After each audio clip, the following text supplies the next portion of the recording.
Prof. Mahfud MD, Menko Polhukam Republik Indonesia, tampil dengan percaya diri. Bahkan kutipan yang Anda saksikan tadi bahwa jangan gertak-gertak saya. Kalau saya digertak-gertak, saya juga bisa kemudian mengatakan bahwa Anda menghalangi penyidikan, pemirsa. Itu merupakan dinamika-dinamika yang terjadi. Tapi yang menjadi penting adalah apa yang nanti akan diungkap dalam pertemuan hari ini. Karena memang sudah dijeda, jam 7 nanti akan kita mulai lagi. Sudah bersama saya di sini Mas Yudi Purnomo sebagai pegiat anti korupsi kita.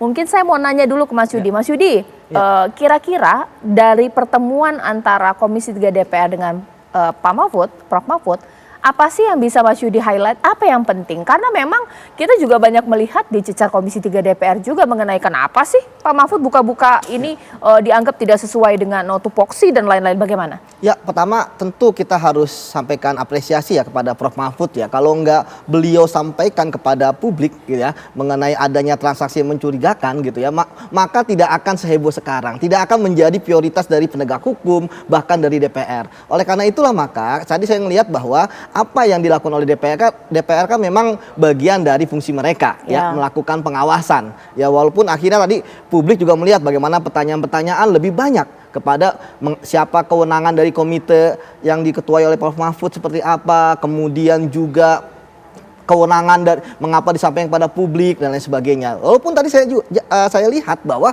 Prof. Mahfud mampu untuk menjawab semua pertanyaan tersebut, ya, mulai dari mengapa disampaikan kepada publik, ya, apa saja kewenangan beliau, gitu kan. Bahkan tadi ada satu insight yang bagus ya, ketika Prof. Mahfud mengatakan kita butuh, ya, RUU perampasan aset, ya, yang berkali-kali itu belum diselesaikan. Ya, itu yang sangat penting menurut saya. Menurut saya DPR ya Komisi 3 dalam hal ini itu perlu juga untuk merumuskan gitu ya. Kalau untuk masalah penegakan hukum saya yakin ini kan sudah disampaikan kepada Kementerian Keuangan, mungkin disampaikan juga kepada penegak hukum yang lain. Itu pasti akan terselesaikan lah prosesnya ya. Sistem peradilan pidana pasti berjalan. Tetapi sekarang apa yang bisa dilakukan oleh DPR sebagai lembaga legislatif ya, mereka harusnya punya helikopter view ya. Bagaimana mereka melihat, oh ini ada yang kurang dalam upaya penegakan korupsi atau TPPU ya terkait dengan harta yang tidak wajar, Mbak. Bagaimana kita bisa merampas aset ya dari para orang-orang ya pejabat-pejabat yang hartanya